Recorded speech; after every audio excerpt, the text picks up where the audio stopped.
Good morning, everyone. Welcome to yet another edition of the National AI Portal's LinkedIn Live. The tech industry bursts with innovation. It is acclaimed for its creativity and breakthrough approaches to solving age old problems. And yet, paradoxically, here in 2024, it still struggles with diversity and inclusion, especially regarding leadership. The question is, why is there an employment gap? After so many years, why is inclusive tech space an uphill battle? Let us find the answers, shall we? On this Technology Day, India AI has another important and relevant topic for discussion: women in AI, tackling the bias, building the gender gap.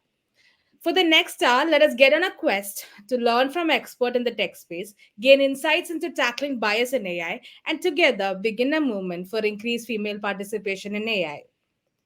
Today, we have three esteemed panelists with us. I'm privileged to introduce them to you. First, we have Sneha Utrur. She's an accomplished leader with more than 2 decades of experience in data analytics and business intelligence. Last year, she won the Women in Tech Leadership Award 2023. As Senior Director and Delivery Head of Clinical AI and Analytics Services at Sama Technologies, she leads the overall delivery and execution of complex cloud based solutions for global pharma companies. She has played a key role in developing various solutions in the clinical data analytics leveraging AI and ML. Thank you, Sneha, for being here. Thanks, Anjali. Next, we have Divit Gupta. Divit Gupta works as a director, product advocate at Oracle Corp USA. With a steadfast commitment to transforming the landscape of cloud computing, AI, and data science, Divit is not just an accomplished IT professional, but also a visionary leader shaping the future of technology. Divit has garnered recognition as a prominent speaker and thought leader in emerging technologies. In addition to his pioneering work in the corporate domain, Divit has authored multiple best selling tech books on cloud computing and generative AI. Thank you, Divit, for joining with us today. Thank you, Anjali. The pleasure was mine. Yeah. And finally, we have Ritika Dokania. Ritika is a graduate of IIT Delhi. She worked with leading financial institutions in India for about 5 years before moving to the United States. There, she has had the unique opportunity to work with the Embassy of India in Washington, D.C., where she worked in the commerce wing, overseeing India-US trade relations. After that, she earned a master's in statistics from Virginia Tech. She worked in fintech for 5 years before starting her own company, AIML.com. AIML.com is the world's largest platform for machine learning resources, including detailed interview questions and practice quizzes. Welcome, Ritika. It's great to have you here. Thank you. Thank you, India AI and Anjali, for having me here. Thank you. So, once again, I want to express my gratitude to each and every one of you for being here. I want to let our audience know that they can participate in this discussion by typing their questions in the comment box below. We'll try to answer them at the end of the live. Now, let us commence our discussion, shall we? So, my first question is plain and simple, and I'm sure, Seha, you will be able to answer this. What are the different kinds of biases that women in technology face, and how can we address them? Wow. Thanks so much for this question, Anjali. Right? I guess this is what I can tell from different experiences that I have got.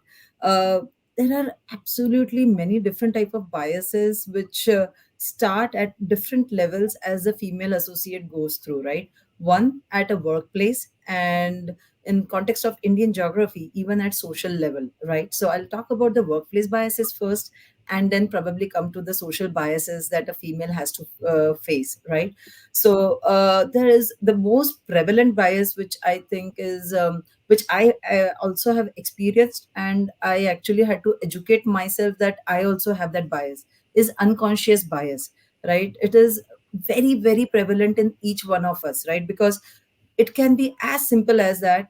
I have met a girl called Anjali, and she was great. Hence, say anybody with the name of Anjali would be a good person, right? Or maybe Ritika was not a good team player earlier, and anybody with the name Ritika may not bring back good memories when I meet other Ritika, right? So these kind of biases are there, which are not gender specific, or they're gender agnostic.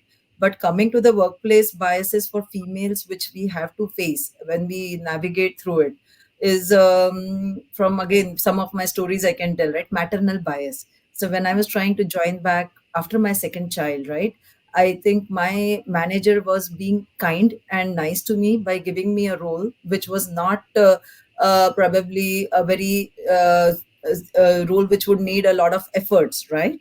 But here, I actually went up to my manager saying that, you know what, I have created a good support system at home and I can actually play that role. And he actually was surprised to say that and say that, hey, you know what, sorry for the bias. I did not want to take away that role from you. So these kind of different biases that we feel, right? And just because another bias, because we are talking on the World Technology or National Technology Day, is women in tech. So most importantly, which I've seen around on the table is, oh, she's a female, she may not know tech, right? It is as simple as she's a female, she may not know to drive. I think all of us can relate to that common man story, right? The moment somebody cuts through or just dashes through on the road, we can say, oh, wo to ladki chala rahi hogi. I'm sure that we have all seen that thing happening. Similarly, on tech, I have seen in so many meetings, and now that I lead the entire clinical AI delivery as well, I've seen that this is a bias which is so much there. Like a female has to fight to make her voice heard in technical discussions. So that is like females can't think tech or they can't think deeper solutions, right? That is a bias which is very, very prevalent. So that is at workplace. Coming to the social biases, a female would be, oh, she's a working lady, she may not be able to take care of kids. Or maybe when we go through that maternal phase, now I have got two kids and I have also faced this so many times. Oh, you are keeping your kids in daycare, you're not a good mom, right? So that kind of biases we face in specifically India geography. So I guess there are different biases which we have to tackle. And only advice which I can give everyone is accept that this would be there, right? And once you, as soon as the acceptance is there that the biases would exist, automatically we navigate our ways through it, right? Then you don't ask yourself, oh, why me? Why I am questioned by the social community, or why I'm being left out in the technical discussions. Automatically, if the moment you understand that these biases exist, you actually navigate your way through and around it and accept it better. Thank you so much, Neha, for starting our discussion with such beautiful insights. Divit, how do you think that we can address these biases? Can Well, you give some male perspective on that? well, to a certain extent, I agree with the Sneha, but not entirely, because when she was giving her manager's uh, response, like when she had the second baby, to a certain extent, I thought that the manager was probably, from a human perspective, he was under the impression that she might be stressed because having a baby is like having a new life, and she might get overwhelmed. And that's just an assumption that he made, and wouldn't call it gender bias, but I think he was trying to help her, right, at the same time. And um, and that's something I think in a good way. It would help women when you have managers like these. Help women actually uh, get better at working in tech, because you're getting support from your peers, from your managers, from your colleagues, and they understand now that when women are working, and especially in tech, they're managing their homes, they're managing their kids, and in a way, they're much better than men, right? Because they're juggling so many things at the same time. And um, I can't necessarily talk about India on these terms, but then if you look at US, I'm employed with Oracle Corp. The CEO is a female. My boss is a female. My boss's boss is a female. So, and they're highly technical. So I wouldn't question their technical abilities. I mean, I'm impressed by what women are doing these days, especially in the AI space. They know how to code. They know how to talk. They know how to present. They know how to sell. Is there anything that women cannot do that men can? My answer would be no. Especially in US, they're getting equal opportunities. So that's there. But to tackle the biases, I think it's more of a global concern, where we have to understand that biologically women have more stuff to take care of, right? Like the, they have to go on maternity leave. Not necessarily a man has to do that because a woman is delivering a baby. So some biological things are always going to be there. And that's how we've been created. So to tackle those, we need to have more understanding. right? Hmm. uh, our managers, peers, and colleagues, and the social circle, right? They need to be Hmm. more passionate towards women and understand how strong they are when they're working at the same time while taking care of so many things. Yeah. My next question was, how do you think men can contribute, actively contribute for creating supportive and work environment for women? But I think you already answered that. So I want to jump on to Ritika and ask, Ritika, what kind of support do you expect from men? I'm twisting the question a little bit. Yeah. So, I would say, like in an organization, we have both male and female leaders, and when once anyone becomes a leader, they assume a responsibility for whoever is within them, whether it's men or women. They are responsible for the growth, fostering the growth and development of that person. So, I would say, like when you have male employees working within you, they tend to bond well over drinks or dinner, and women might not be so comfortable with always socializing in that kind of environment. Then the onus kind of falls on men that they stay unbiased, they stay fair, and they consider meritocracy for promoting um, people within the team for growth. And it should not be the criteria, men or women. So you should favor everyone, you should favor talent, I would say. I don't Hmm. want to be unfair to men also, like you support women more, just be fair in the space, like be equitable, be unbiased. Yeah, you're talking from a social perspective, right? Yeah. Yeah. But that's an individual, Exactly. right? Like, there are plenty of men who are introvert, right? So that would not be gender specific, right? So there are men who are introvert, there are women who are introvert, there are men who do not like to party, they like to come back, they do not like to go out for drinks and all the stuff. There are men who do not like to smoke. I mean, there are things when back in India, I remember like people were like, "Oh, if you don't smoke and your boss smokes, then you do not have a great chance of promotion." Exactly. I had similar experience, So like, Right. the yeah, boys who I are know well. Sneha would like to share her insights on this one. We were talking before. Yeah. Would you like to say? Yeah, yeah, absolutely. Thanks, Anjali. I have so many insights on this, right? And an absolute live examples around me where more often than not, male associates would take a smoke break. So we are in a design meeting or some workshop or in a deep discussion. Everybody needs a break. We take a coffee break. Females would go for coffee, men would go for smoke.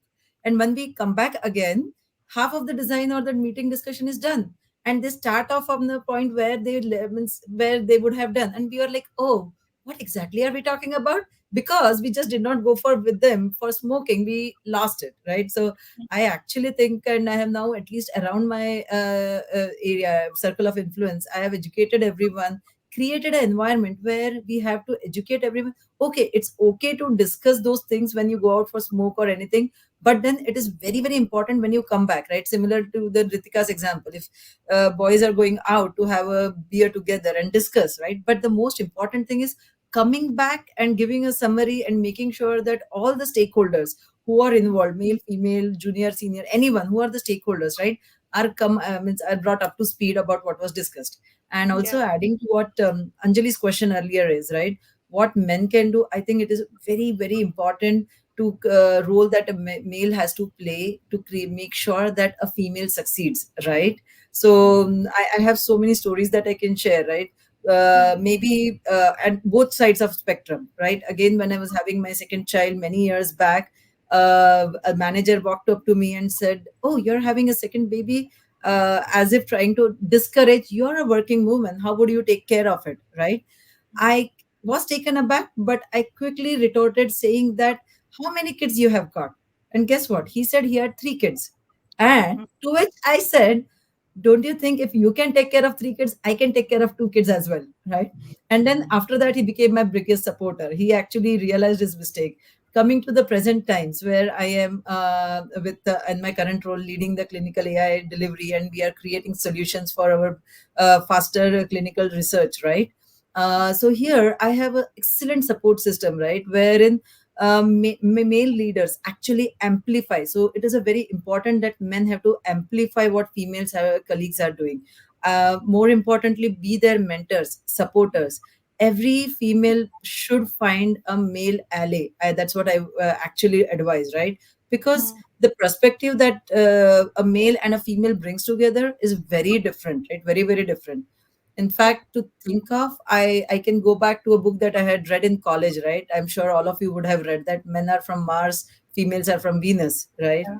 So in that, actually, the author has brought out a very good perspective where male and females are different, and actually how to uh, appreciate the beauty of differences, make sure that they work together in tandem, and then the beautiful things come out, right? So coming back to the original question, Anjali, it is absolutely necessary for a female to be successful to have a good male colleague, superiors, boss, and who can create a fail safe environment, right? A female would do the best when she feels safe, and that Hmm. is up to the male and probably the HR policies and all of it, right?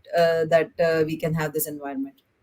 By speaking about women in AI, even India is not trying to say that there should be more female leaders and we want to remove men. We are just saying that there should be more female leaders just as male leaders, and they should work together and bring technological innovation in today's world. And that is absolutely necessary. We should tackle the bias. That's exactly what we are also trying to say. So, speaking about workplace inclusivity, we cannot exclude the topic of equal pay, and that is not just there in the tech space, but also it's there in every field. So, why do you think that exists even today? David, you work in a company like as big as Oracle, and how the company like Oracle ensure that their employees are equally rewarded for their contributions? I think it's not just about Oracle. It's about any good corporate company that you have in US and around the world as well. A lot of this falls on the HR, that they implement the policies right. Okay, and the in corporate America, I think most places, this is being implemented, that there's equal pay for equal work. Okay, and a lot of times the pay is based on the kind of skills you bring on the table, right? So I have seen, I know of some female workers, because they have additional skills that they bring on the table, they get higher salary. So that pay gap is being reduced as we get more mature, as the corporate world is understanding what women are bringing on the table and what skills they are bringing on the table. We are compensating women better. I think that's all across US. It might be a little different in US, maybe thinking that women might not be able to give the full amount of time to work, but that's not true, right? So the hiring team, the corporate America need, or corporate world needs to understand that if someone is working 9 to 5 and they're doing complete work, they're completing the work, everything is good, then they should be paid equally, and they need to understand that. Hmm. It's true. And Ritika, I think you own your own company. So can you jump in and share some insights on this? For me, I feel that it's important for women leaders or whoever joining the workforce. It's not just building the talent, but also recognizing your own skills, own talent, and negotiate for it when you go. Like when you are interviewing for a job, you should know how much that job pays, and you negotiate it. You don't, if a company needs talent, if they need someone, like if I need someone to create a, let's say, a video for me, and I see girl or boy, whoever is creating the best video, that's what matters to me, nothing else. So I will be ready to pay out. Now I'm not thinking I'm paying a girl or a boy, I'm paying for that video, whatever that, and I will compare the price in the market for the video, not for girl or boy. So I think that's true in every space, but it's also important for women to hold their ground, because I see that, the moment they are ready to, like, a little bit gives a wiggle room, people take benefit. So I would say no, negotiate hard. Don't undercut yourself because you're a woman. If you don't have the skills, that's fine. If you need to learn more, that's fine. But you cannot be undercutting because you're a woman. You need to ask for it also. Like, Hmm. yeah, like previous to starting my company, whenever I would you have to research, what's the expected pay of the job, and then that's where it happens. Yeah, it's See, I true. think the point is that there's a huge slab that is there with every corporate company. There's a huge slab. For example, there's a position. The hiring range is pretty big, right? Hmm. You Correct, give correct. an example, right? Like from somebody might be getting $500,000 to $1 million. That could be a slab, okay? And that's where sometimes we feel the gap comes in. To my advice to all the female workers, co-workers, female talent is that do not lowball yourself. Right? Understand your worth. If you, I mean, if I'm hiring someone, right, Own your work, you're saying. I would not care if she's a female or a male, as long as she's talented and she's doing the work. I would not care, right? Yeah. The point is that the job has to get done. Hmm. That's what we should be focusing on. True. Absolutely. Actually, I agree to what they with like low ball. I absolutely resonate to that, and I've seen so much. And again, would bring in the because we are talking in India, right, and Indian geography. Females are socially conditioned to take a backstage right from childhood, right? Like males in the family would eat first, females would eat later, right? It starts there. Literally, it starts there. I'm sure many would resonate as well, right? So it's a social conditioning that has been given that you have to take a backstage. You have to be. So that's where even if the female is the best of the coder or best of the person or brains in AIML or anything, any tech space as well, right? She would always feel that this has happened so many times, right? I asked two Java coders or developers, for example, or any tech person, right, to rate themselves on a scale of 1 to 10. Males would rate themselves, I am 9, I know it all, or I am 10. And females would never rate them beyond 7. I am 7. And actually, when we give them work, they work them much better. The female output is much higher than the male output. And that's where it all starts. So, David, I think, and Ritika, I would love your answer, right? Where we should do research. Females should be accepting that it is good and it is okay to speak up and ask for what you deserve. Sometimes Yeah. it's important to unlearn. Sneha, to Ah, your yeah, point, yeah. Beautiful. Yeah. Yes. the way we have been conditioned, you need to unlearn, right? That how if there's always a male dominant society, you need to unlearn that. You need to first treat yourself, make yourself understand that you are equal or better than men, right? That's the thing. You have to work on yourself first, and then you're able to market yourself. Yeah. True. I completely agree with David's side. And Sneha, you were bringing in some Indian's perspective into that as well. So my question to you is, in an Indian context, I don't know. I cannot speak about David and Ritika in this because they are in a totally different social situation right now. So, Okay. but No, I've worked in India. I've worked in India for a long time. I've yeah, worked in that your background, your social condition right now is different from what we are going through, right? Okay, you I have might still disagree. friends in India. Come on, Yeah, female you friends. I can disagree. feel It's this fine. stuff. Right? Then my question was, at least some even after we've been discussing about biases for long, inequality in work for so long, um, but even after we've been discussing for almost like 20 minutes. Even then, there might be some people who actually believe that this is actually a myth. There is no inequality in workplace in the tech space. There are no gender bias. How would you like to comment to that statement, Sneha? Okay. All right, sure. Good question, Anjali. Actually, this is something which is I talk all the time to all my colleagues and friends as well, right? So I think it is not a myth; it's a fact, right? We have so many research reports and percentages which show, right, how the female presence, right, leave apart leadership presence decreases from say entry level to mid level to senior, and if you go to C-suite, I think hardly in single digit any female associates, female leaders or C-suites are there, right? With your organization is an exception. I would say you are lucky to have that, but yes, absolutely, it's a myth, and we have so many facts, research reports, Anjali.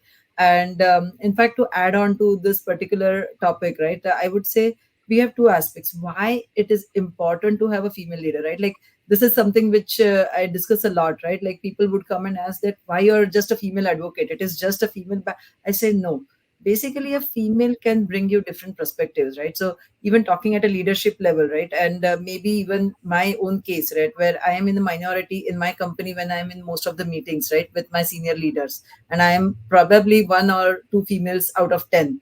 So I think what a female can do, and again, with all due respect, male thinks differently and female thinks differently. That's how we are wired, right? I have two kids, one boy, one girl, and I see that it is not now. Even as a kid, when they were babies, they act and think differently. That's how God has created us. We are wired differently, right? So men are very linear, females think holistically, right? So that's where, if I am in a meeting or even for any leadership discussions, right, my boss or anyone would give you one, two, three facts, but then I am the one who can bring holistic angle to it, and we have a beautiful discussion, and together we create a beautiful solution or a plan, or come up with a problem statement solution or anything, right? So that's where it is very important to have female, and female would encourage innovation. It helps to have, and there are research actually reports where having females would means they are people oriented again, right? They think holistically, they are people oriented, so automatically it brings more innovation to the table. The organization goes in a different direction once they have a good gender diversity in the C suite, again specifically, because that's how it is. And the how part, it is right to achieve it. I think it's the organizational direction, their board of members, everyone together has to come and make sure that that diversity of gender is also there in the leadership team. But yeah, I hope I answered your question. That was a long answer, but I hope I answered it. So, Uh, yes, Devat, you were about to say something, I think. yeah, yeah, and this is the part that where I, to a certain extent, disagree with some of the stuff. Right, I do not Sure. necessarily want to stereotype anyone when we say, or generalize. When we say women are more, have a more holistic approach, right, we're generalizing, and that's where we go wrong. We should never be generalizing. I would say men would be, men would bring a holistic approach, right? So when I have a, when there are room with two female leaders and eight male leaders, I would love to have that female perspective, because they would bring something different on the table. But I would not generalize. I would think they are as capable as men, right? Maybe even better, but I would not generalize. They bring in, might bring a different perspective altogether on the table, right? And again, to encourage women to, get a part, they are already at par, they're even better. To encourage women, whatever you can do to uplift them, you should do that. When you were talking about talent, right? It's on an individual that they should recognize talent. I have these two books that you see, the cloud computing. This has been technically reviewed by a female. Then the generative AI book that you see in my background, that's co-authored by a female. So I find women to be amazing what they've achieved, and I totally acknowledge their talent. Yeah, yeah, yeah. Thanks. Yeah, meritocracy is a thing. And again, when I was trying to say that earlier, it's a general perception why women should. Yeah, Yeah, and but we yeah, I should go agree to for it. what Ritika already said about meritocracy. So absolutely, that is it, right? But yes, Yeah, I mean, definitely having gender diversity at senior levels helps, is what I was trying to this say. Yeah, cosmic Ritika. example that Yeah, I have noticed is like even I have two kids, and when we go for these play dates, I mean, girls are all about like princess and shopping games, and guys are all about dinosaurs and cars. Now, no one told them to focus on this particular aspect or that aspect. Like we equally expose them equally to everything. It's just that they embrace different things, they like different things. So definitely something very it is different the way males think, they are wired, females think.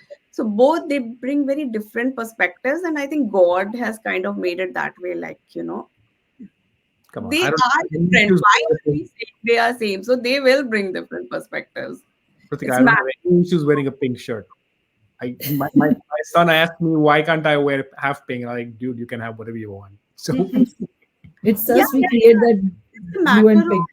I'm saying like you'll see those commonalities naturally coming. Nothing like no one is telling them to do. yeah, So Absolutely. yeah. It's true. So, we are again we're going on the same subject. We are talking about more opportunities in the workspace. So, I have to bring in another topic here. It's about importance of supporting women who wanted to return to their workplace after taking a career gap. So, how are those programs important? So, who would want to take it? Sneha, Divit, who would want to answer that question?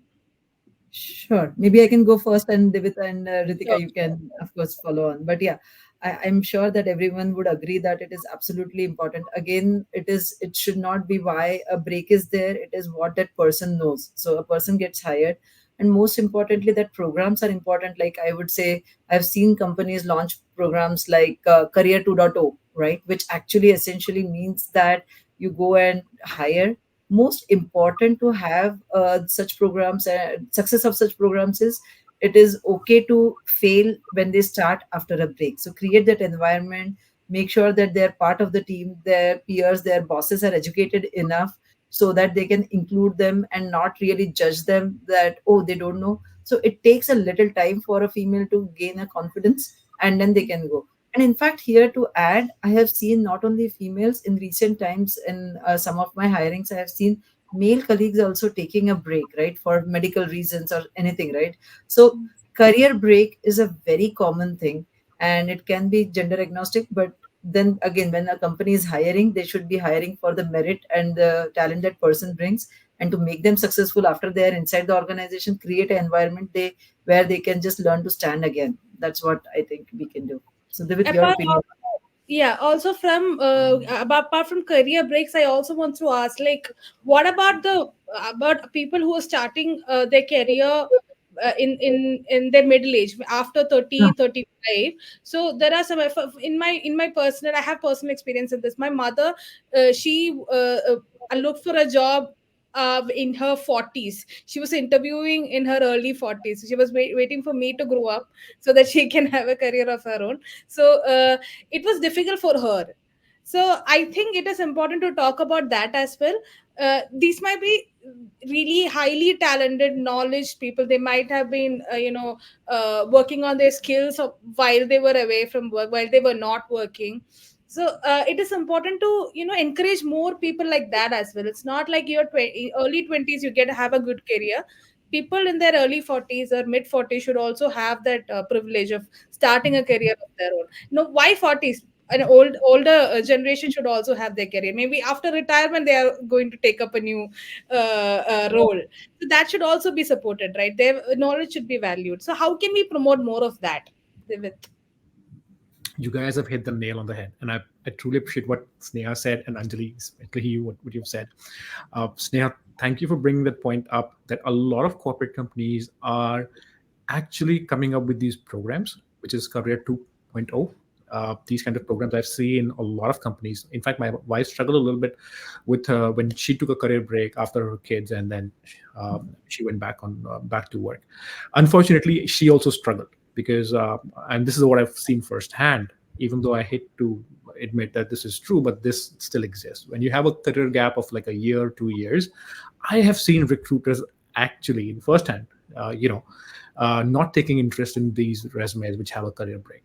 But thanks to some good companies, I know Oracle does that as well, where they have programs where they encourage women, and not I wouldn't say necessarily women, but then people who have taken career break, whether it's medical reasons, or you were going through some raising kids, or these kind of reasons, and they encourage people to come back and start their career again. So which is a great thing, these things.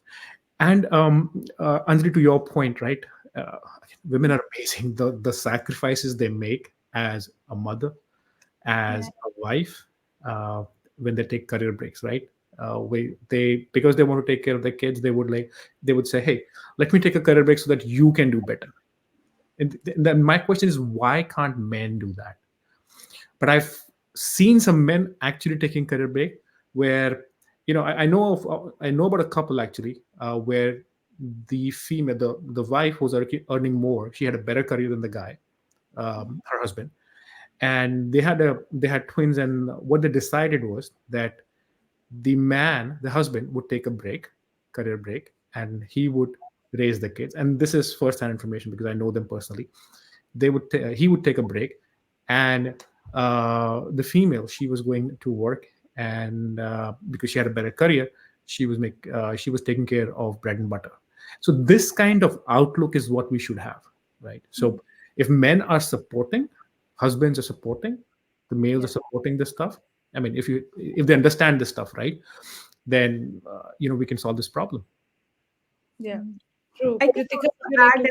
yeah, a very personal experience, an anecdotal experience. I think that would help a lot of viewers here.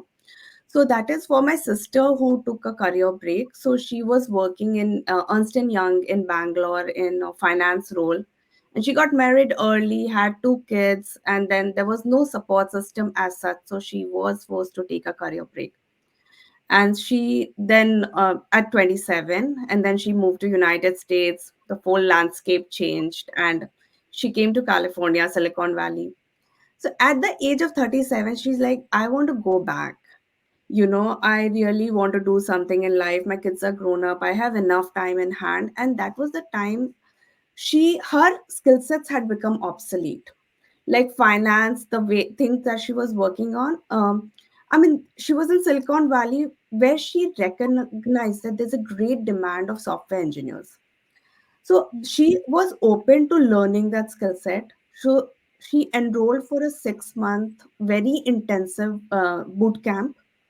And she was fortunate that PayPal was running this return to work program at the time. She got a senior software position at PayPal, and now she's been working there for 6 years, leading engineering team. So I would say it was a great win, not for just for her personally, but also for the company, because someone like her who takes career break and then given an opportunity, they're so motivated and has a great impetus to work. So they contribute a great deal in the company and obviously build their own career and be personally very happy. So I Yes. would say, yeah, like women, take a career break, but also open to embrace like new roles, new skill sets. And you'll need, obviously, like we are talking about talent. So ultimately, you'll have to build some talent before we apply for job, get into the industry. Even And while they're away, they should work on their skill sets, not go completely out of touch from the field. If you're Exactly. interested and passionate about it, take some personal, an hour a day or something, so that they can keep up with whatever trend that is going on in that particular field. And then when they're back to work, they're back with a bang. So that's how yeah, it's going to be. And there is always it is happy. It's great to know that companies, like big companies, are having these programs to support more people who are coming back after a career break. So I don't think not many people will know about this. After watching this live, many more will be happy to know that there are programs like this. yes, yes, more and more these days. Yes. Sneha, you work in a clinical analysis space, and you work in India. So you know that resource accessibility is a major problem for in a developing country like India. So compared to a developed country. So how can we ensure that technological development is more inclusive in an Indian context? Sure, great question, Anjali. I think we talk about the accessibility of technology, and if we have to fix that, it has to be fixed at grassroots levels first up, right? And that's where all the we lose very good talent many a times, right? So when I say grassroots level, there has to be a conscious choice and programs which run for promoting or making sure that the girl child is given an education in STEM, right? So, and in India, at least in urban or in metro cities, we don't see any problem. But if I go to any even B tier or C tier cities or very much rural areas, I have seen myself that it is just bias that, oh, she's a female.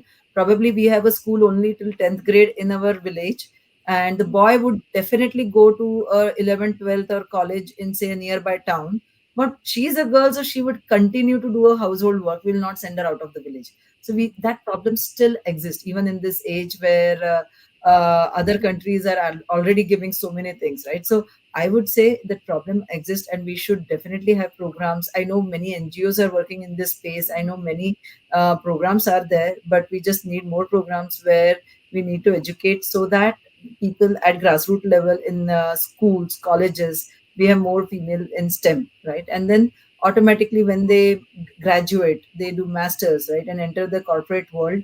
Automatically, we would have more gender diversity at hiring, and automatically we'll have more people. But that's where grassroots level correction needs to be done, Anjali. Yeah. So I want to add to what something they have said is that even Ministry of Electronics and Information Technology and India AI is advocating this idea for AI for everyone. That is called AI for all. So we have formulated a booklet called as AI for Everyone booklet with for skilling and upskilling masses in India. Despite what background you are in, what age group you belong to, you can read this booklet and you will have an idea about what AI is and how you maybe even use this booklet to incorporate it into your field despite whatever sectors you are in, and develop ideas to include AI and make your job easier. So that's one thing that Meeti and India AI is working on rigorously, and NASCOM is working on in India. So I wanted to ask Divit and Ritika, can you add in some perspective? Working in a developed country, what are your learnings, and how can we apply those learning into an Indian context? Okay. So first of all, India being one of the top 10 economies, I consider it a very developed country. Now, having said that, uh, uh, the biases are changing. We need to educate people at the right, like, it's more of a cultural thing that we have. I've seen firsthand as a kid, in some rural parts of India, where they would not uh, uh, have the girl child take take a go study beyond 10th grade or maybe 12th grade, because their perspective is that, oh, she's going to get married and then she's going to be in a different house altogether, so we don't care. So we have to change those biases. We have to educate the masses about this stuff. And I think another one good way of doing that is showing them the results from 10th grade and 12th grade, where females do much better than boys, right? So I mean, there's no lack of talent. We have to educate our parents, our grandparents, the masses, that females are, if not better, they're equal to men, right? And they can do wonders. Like, they've been to space, they've done such amazing things, right? CEOs of various companies, whether it's Pepsi CEO, all these, well, they're all female leaders, right? We have to show them, show the masses. We'll take over to you. So, I have a very different perspective actually in this regard, like about the technological reach for. So, personally, I feel that there is lot of information out there.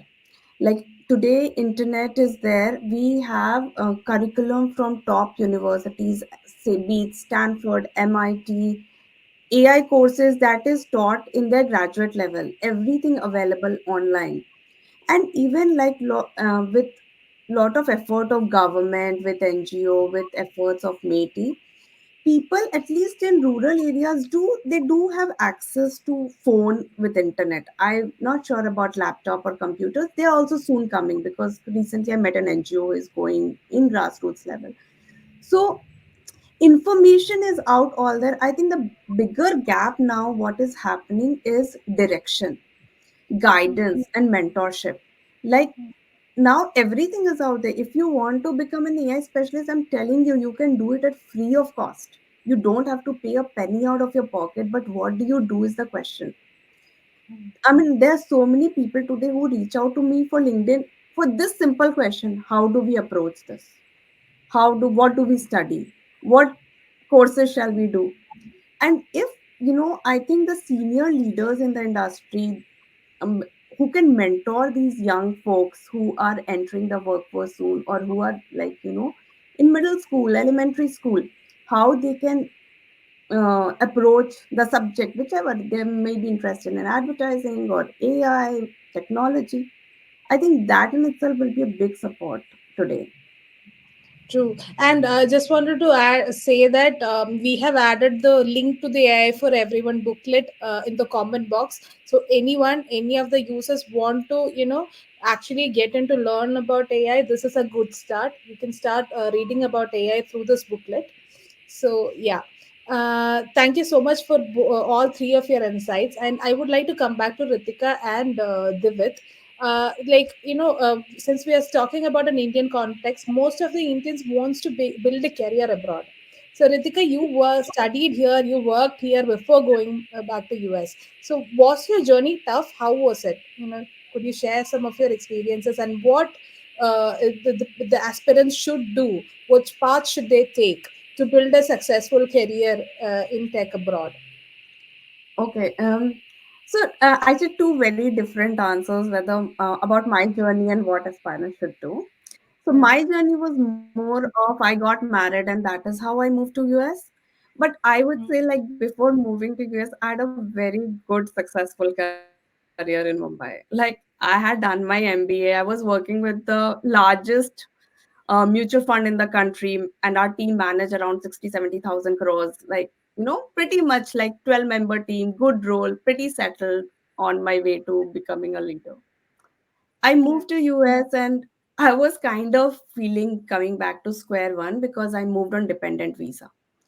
And that is where I had to restart my career pretty much. I felt like I had to again do masters and got my way into the workforce.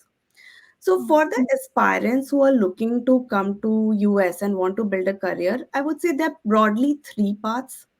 One is this best I feel is come for higher education, for master's degree or a PhD. You kind of naturally goes into the workforce. You get a work permit, you apply for job, you get your work visa.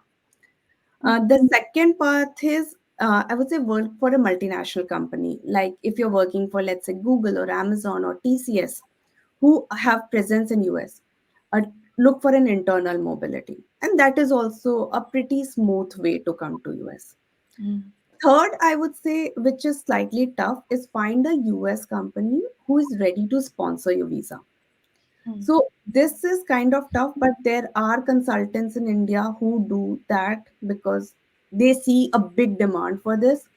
But yeah, take that path with caution because there is very less transparency in that domain. So you need to approach that with caution that you're working with someone good, someone trustworthy. Uh, Divit, would you like to add anything to the what Ritika said? Also, I had to ask you another question. Is that so Ritika spoke about finding a job abroad, of studying there, and then making a career there. So in this economy, we hear news every day about layoffs and recession and all that. It's a bit scary. So, what you would like to say to those people who are a bit skeptical to jump into this field at this economy? So all great questions. I think your question was people who are Yeah, trying to look for a career abroad. abroad, yes. Ritika specified US, so I'm going to take a global approach over here. Mm. Um, Getting to US could be a little difficult, but at the same time, India is doing really well in the technology space. Okay, you might want to rethink your aspirations Yes. from abroad. They might not be as good as you might think. And like you said, layoffs and all this stuff. And Yeah. India is a booming economy. There's a good chance that people who have actually moved to US would want to come back to India. Okay? It's not off the table. Okay. Now, I certainly feel that the US has higher salary, or abroad you get higher salary, and so are the expenses. So you have to understand that as well. From a career standpoint, um, like Kritika mentioned, right? One way is uh, it's a Trojan horse approach, in my opinion. If you go through an MBA, come for masters and all that stuff, because not you getting a job. My personal recommendation, the approach I took, and I think that's more relevant as well, is you work with a company, prove your metal, show your talent, and if they think you have the metal, you are worth it, then they will move you up the ladder. You will get a better position and might move you abroad as well, and you get a higher package if that works.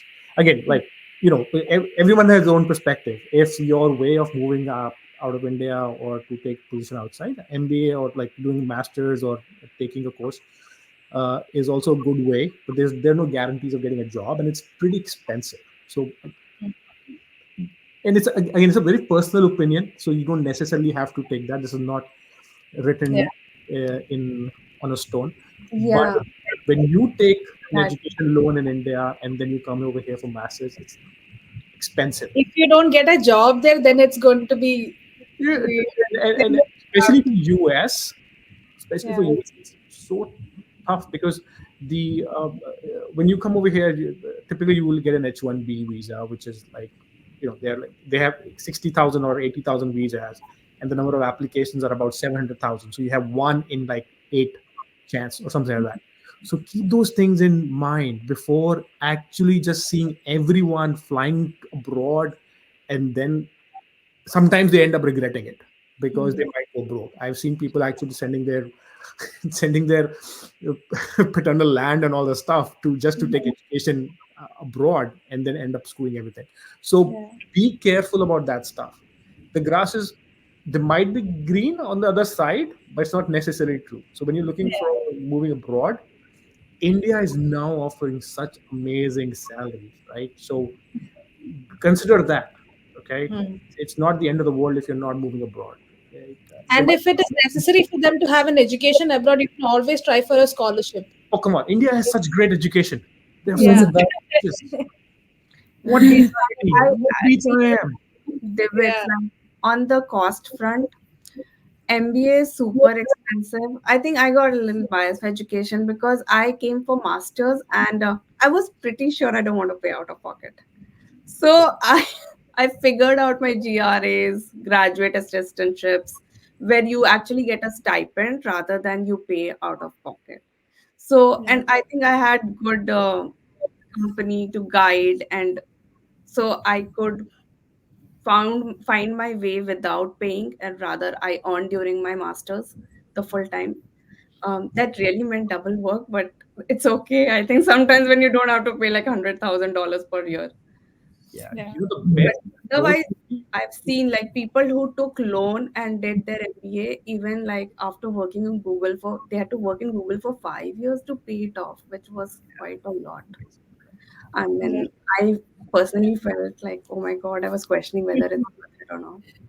Here, but of course, I would agree to what David was saying earlier, right? I think absolutely India has so many opportunities of education. And I guess, David, your way, or the way you moved is the best way, in my opinion, as well. Again, I have worked in multiple geographies, and now I'm happily back in India. So, having said that, because the advantage that you get after you work in India, you actually understand what you like, what you don't like, and then it becomes a conscious decision of your own rather a decision of masses.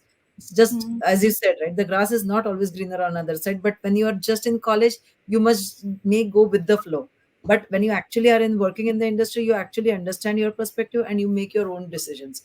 Again, Mm. it's a personal choice. I don't have opinion of US or India, but at the end of the day, when you earn in US, you expend in US. So you should not just convert your salary to INR, is what I would say, Anjali. So that's the mistake Yeah. that many people do yeah. when they think, oh, I would be earning $100,000 or whatever, right? And into whatever 80 or 83. But that is not the case. You would be expending also in USD, right? You have So to people see should from the savings perspective absolutely. rather than And the just quality of life in India has become so much better, right? In last 10 years, I can't imagine the infrastructure, education, anything, you name it, we have it in India. So I am a big proponent of the everything else. But yeah, wait, again, it's a personal choice and people should be making it based on their own life stage. Yeah. I think I would be advising the viewers that before making any such move, this is a very it's a life changing decision.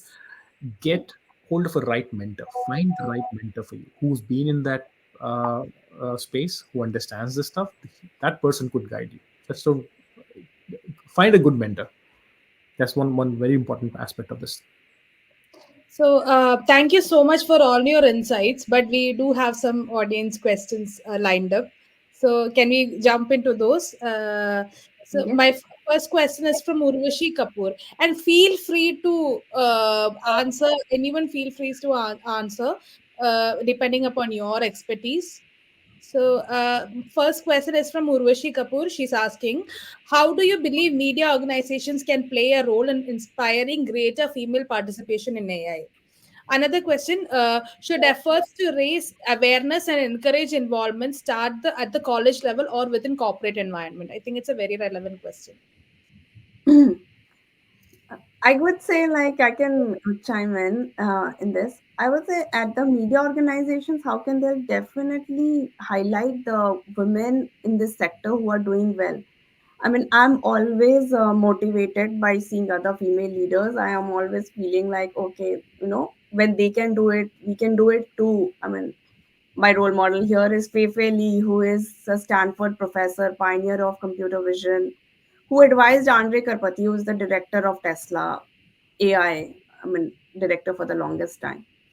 So definitely, someone like her inspires you. It has a trickle down effect. It goes like people do get inspired, and that's very important to have that hope that you can do well. And And to add to what Ritika also said is, as we were also discussing earlier, if we have to reach the grassroots level, we have to deal with masses.